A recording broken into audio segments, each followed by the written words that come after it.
A golf guru is in our presence. DraftKings contributor Geoff Ulrich playing a little PGA pin placement. Geoff, you're going to tell me where you think these guys will finish in the AT&T Byron Nelson Classic this week. So, Geoff, the AT&T Byron Nelson is returning to the PGA Tour schedule. It was canceled last year due to the ongoing pandemic, and the tournament will be played at a new home in McKinney, Texas, just north of Dallas. So, let's talk about Bryson DeChambeau coming into this after quite the debacle this past week, thinking he had missed the cut following his second round on Friday. He literally had to turn things around to play on Saturday morning, and he followed all that craziness up, and he climbed from the cut line to the top 10 over the weekend. So, like, good vibes heading into the Byron Nelson?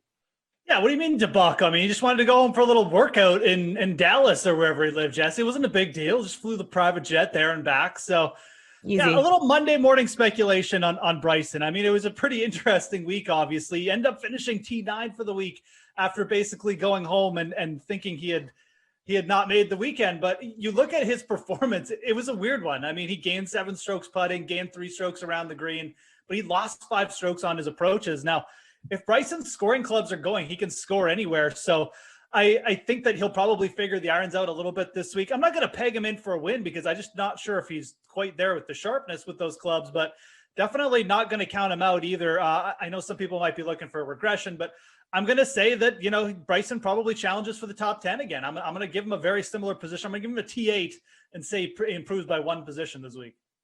T8, okay. How about Sergio Garcia? Where do we think his pin placement is going to be?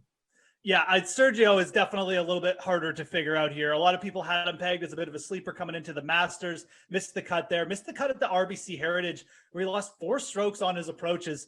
That's a little bit of a red flag, perhaps warning signs. But Sergio has done well in the state of Texas over his career. He's a former winner of this event.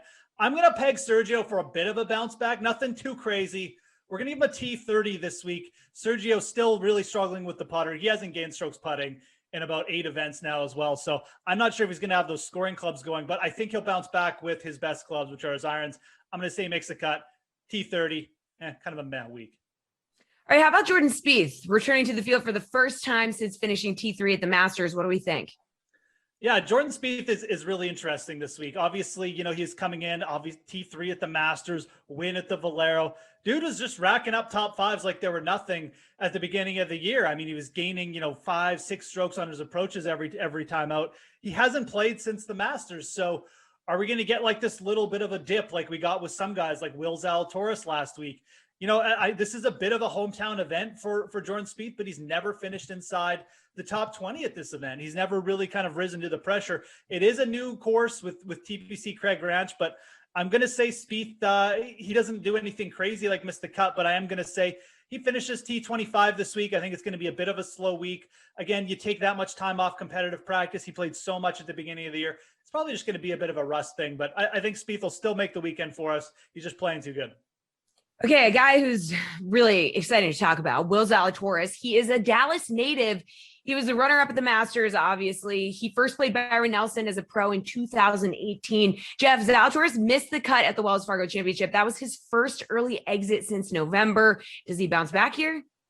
Yeah, only his second missed cut on the PGA since the U.S. Open in 2020. I mean, it was a bit of a tough scene if you rostered him like me, but again, just this dude's been so consistent on tour. Out of the last 16 times, he's only lost strokes on his approaches once. Before last week, he lost strokes on his approaches last week. But, the other time he did that, he bounced back the next week and gained like 4 strokes on his approaches. So I'm expecting something similar with Will Zalatoris. Again, it's a little bit too early in the week. We're just speculating. I don't want to get too crazy and commit myself and say Will Zalatoris is going to win, but I'm going to peg him for a top 5 because I think he is going to bounce back here. Absolutely. Like you said, Texas native. I think the course may set up just a little bit easier for him. A little bit more of just this emphasis on approach, which again, that's his strength. I think he bounces back in a big way here. I'm going to peg him for a top 5. Ooh, top 5. All right. How about Jason Day? Take us home. Where do you think he's going to finish? Okay. This will be, I guess this will be like the biggest hot take of the sort of segment here. I know, again, we're speculating on Monday, so we got to get in at least like one like flaming hot take here.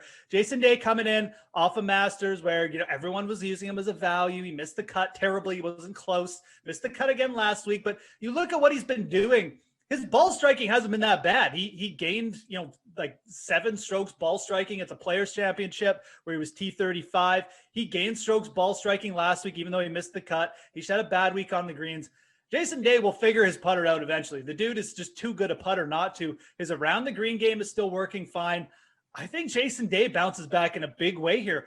Again, it's Monday, so we don't want to overcommit ourselves early in the week. We saved the really good hot takes for when Reed's around.